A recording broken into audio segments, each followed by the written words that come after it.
সরষের তেল দিয়ে দিলাম। মাছটাকে ভালো করে ভাজবো। আজকের রেসিপি টমেটো ট্যাংরা। মাছটা ভাজা হচ্ছে, একটু কড়া করে ভাজা হবে।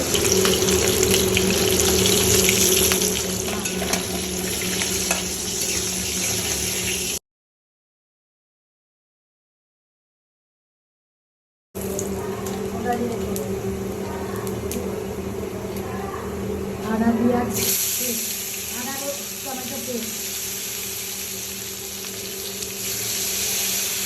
দিয়ে ভালো করে কষানো হবে, তাই তো মা? হ্যাঁ, ভালো করে করবো। আদাটা যতক্ষণ না তেলে না মিশছে আদাটাকে তেলে মেশাতে হবে। তারপর একটু চিনি দেবো, একটু রং আনা দিয়ে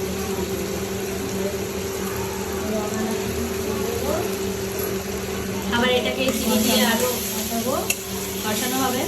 আসলে এটা আমার ছোট মাসির বাড়িতে তৈরি করা হচ্ছে, তো মা এখানে একটু পিসিমণিও আমার এসেছে, আজকে একটু টমেটো ট্যাংরা করবে। একটু পিসিমণিকে খাওয়ানোর জন্য।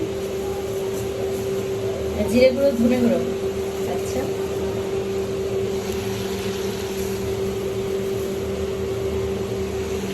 আমরা পিকনিকের মতো করতে এসেছি তো, তাই একটু টমেটো ট্যাংরা খাওয়া।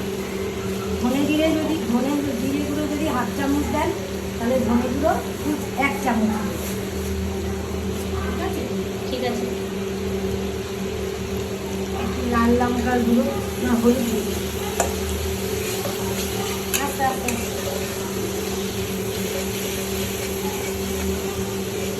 সামান্য হলুদ,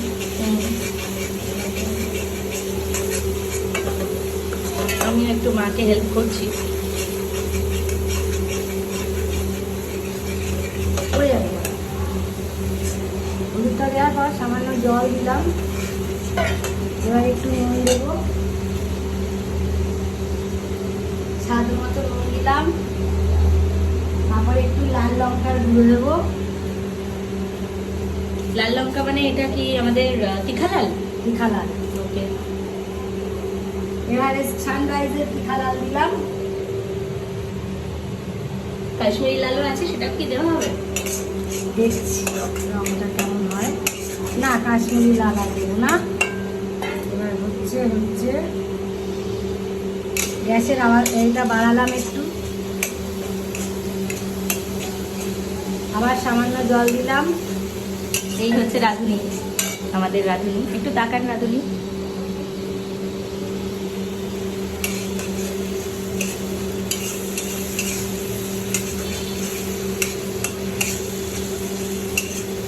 দিলাম মাছগুলো, এবার আস্তে আস্তে ছাড়া হলো। যে কষানো ঝোলটা ছিল তার মধ্যে মাছের পেটে একটু জল দিয়ে সেই জলও একটু ঢেলে দেওয়া হলো। ঝোল হবে না, এটা একদম মাখা, মানে এমন হবে যাতে ভাতের সাথে মাখলেই ভাতটা লাল হয়ে যাবে, খেতে ভালো লাগে। টমেটো ট্যাংরা, টমেটো ট্যাংরা।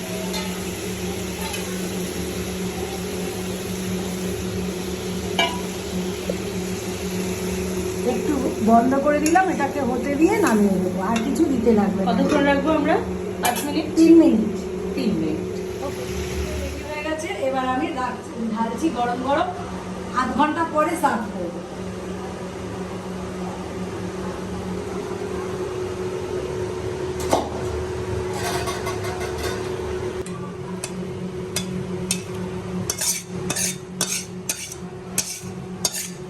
টমেটো ট্যাংরার সাথে কি রেসিপি আছে মা আজকে? আর আলু পটল কুমড়ো ছক্কা, ওরে শাবাশ, ছোলা ছাড়া নিরামিষ। তাহলে তো জমেই যাবে।